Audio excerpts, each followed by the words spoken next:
اس سفر میں سیدہ عائشہ رضی اللہ عنہا آپ صلی اللہ علیہ وسلم کے ساتھ تھیں۔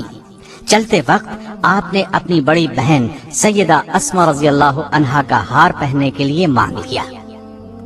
وہ ہار آپ کے گلے میں تھا۔ اس زمانے میں پردے کا حکم نازل ہو چکا تھا، اس لیے سیدہ اپنے ہودج میں سوار ہوئیں۔ جب انہیں اتارا جاتا تو ہودج سمیت اتارا جاتا۔ ہودج پر پردے لٹکے رہتے۔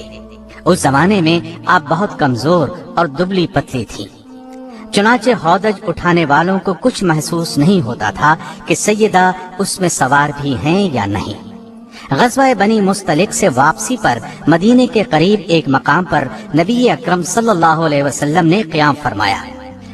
رات کے پچھلے پہر قافلے کو روانگی کا حکم پہلے ہی دے دیا گیا تھا، لیکن سیدہ کو اس حکم کا علم نہیں تھا۔ قافلے کی روانگی سے کچھ دیر پہلے سیدہ اپنے ہودج سے نکل کر قضائے حاجت کے لیے قافلے سے دور نکل کر آڑ میں چلی گئیں۔ فارغ ہو کر لوٹیں تو گلے پر ہاتھ لگا، دیکھا تو ہار نہیں تھا۔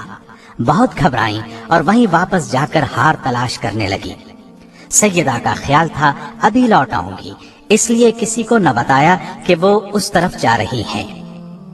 ادھر قافلہ چونکہ روانگی کے لیے تیار تھا، اس لیے خادموں نے خیال کیا کہ سیدہ اپنے ہودج میں ہیں۔ انہوں نے ہودج کو اونٹ پر رکھا اور کوچ کیا۔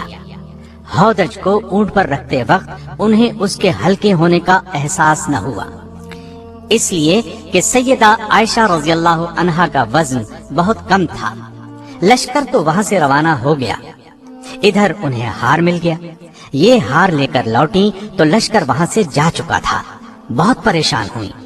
پھر خیال فرمایا کہ جب رسول اللہ صلی اللہ علیہ وسلم اگلے مقام پر پہنچ کر مجھے نہیں پائیں گے تو پھر میری تلاش میں آدمی بھیجیں گے۔ چنانچہ آپ اسی جگہ چادر اوڑھ کر لیٹ گئیں اور انہیں نیند نے آ لیا۔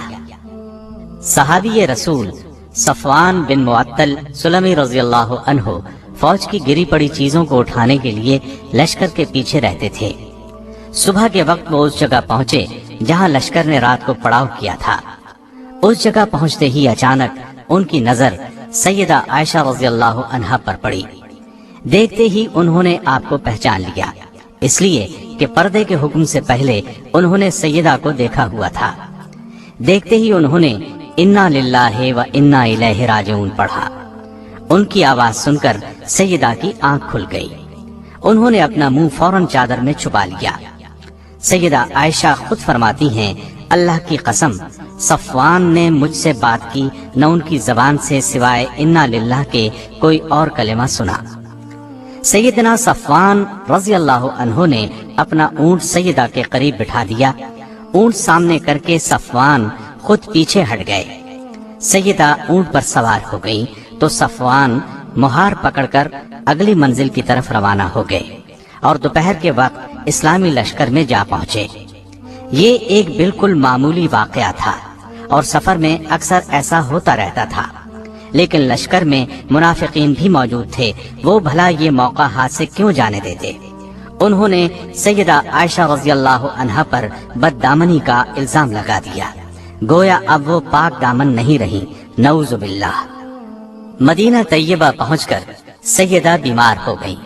1 مہینہ بیماری میں گزر گیا، لیکن منافقین نے اس عرصے میں اس واقعہ کو خوب ہوا دی۔ نیک دل مسلمانوں نے اس افواہ کو سنتے ہی کانوں کو ہاتھ لگائے اور کہا، سبحان اللہ، اتنا بڑا الزام۔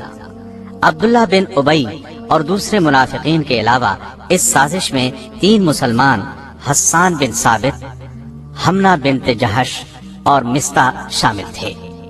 ام مستہ سیدہ عائشہ کی ماموزاد بہن تھی۔ ان کا بیٹا مستہ اس معاملے میں پیش تھا۔